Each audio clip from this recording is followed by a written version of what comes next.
మంగపతి తెలుసుగా, మన మంగపతి శివాజీ. అదేనండి, మన ఈ మధ్య శివాజీ వచ్చిన సినిమా నాని సినిమాలో నటించారు కదా, దాంట్లో మంగపతి అని క్యారెక్టర్ చేశారు. సో ఆ క్యారెక్టర్లో లేడీస్ డ్రెస్సులు, ఒక చిన్నపిల్ల ఇక్కడ దాకా డ్రెస్ వేసుకుంటే పెద్ద కామెంట్ చేస్తారు, అడుస్తారు, ఏంటి ఆ డ్రెస్సు అలాంటి డ్రెస్సులో వేసేది లేడీస్కి, పిల్లలకి, మీ పిల్లల్ని చూసి నా పిల్లలు కూడా నేర్చుకుంటారు అని పెద్దగా అడుస్తారు. మీకు తెలిసిందే కదా, ఆ మంగపతి క్యారెక్టర్ బాగా హిట్ అయింది. సినిమాలో వరకు ఓకే, మరి నిజ జీవితంలో కూడా మన శివాజీ మంగపతి లాగా ఉంటా అంటే జనాలు ఒప్పుకుంటారా?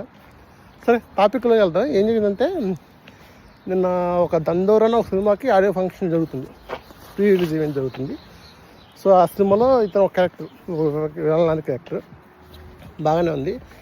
అయితే దాంట్లో మా ఫంక్షన్లో మనోడు మాట్లాడుతూ వచ్చిన కామెంట్ చేశాడు, ఆడవాళ్ళంటే శుభ్రంగా మంచి చీర కట్టుకొని నిండుగా ఉండాలి, బొట్టు పెట్టుకుని నిండుగా ఉండాలి, అంతేగాని సామాన్లు కల్పించేలాగా కనబడితే మొత్తం చీద్ర వేసిద్ది అని చెప్పి అన్నాడు.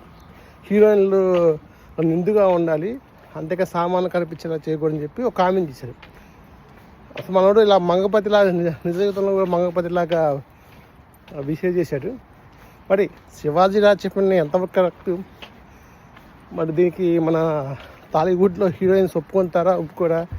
ఎంత కాల్ చేస్తున్నాడు మరి? సో దీనిపై మీ కామెంట్ ఏంటి? శివాజీ చెప్పిన కరెక్టా కాదా? సో నా వరకు ఏంటంటే, చెప్పింది ఒక చెప్పే విధానం తప్పనిపించింది నాకు. ఆ సామాన్లు అదేంటంటే మనం నార్మల్గా చిల్లరగా మాట్లాడిపించింది, కానీ స్టేజ్ మీద ఉన్నప్పుడు చిల్లరగా మాట్లాడకూడదు. అలా మన చిల్లర అంటే నార్మల్, అదే మన ఫ్రెండ్స్తో కలిసి మాట్లాడే మాట్లాడకూడదు స్టేజ్ మీద ఉన్నప్పుడు. సో ఎందుకంటే అది కాక ఒక కార్యక్రమం అందరూ చూస్తున్నారు కాబట్టి. సో మాట్లాడింది కొంతవరకు తప్పు, మాట్లాడే విధానం తప్పు. సో దీనిపై మీరేమంతా? శివాజీ చెప్పిన కరెక్టా కదా? కింద కామెంట్ రూపంలో చెప్పండి. అలాగే చిన్న సబ్స్క్రైబ్ బటన్ కూడా నొక్కండి, కొన్ని టాపిక్స్, ఇన్ఫర్మేషన్ న్యూస్ కూడా నా ఛానల్లో వస్తాయి. థ్యాంక్స్.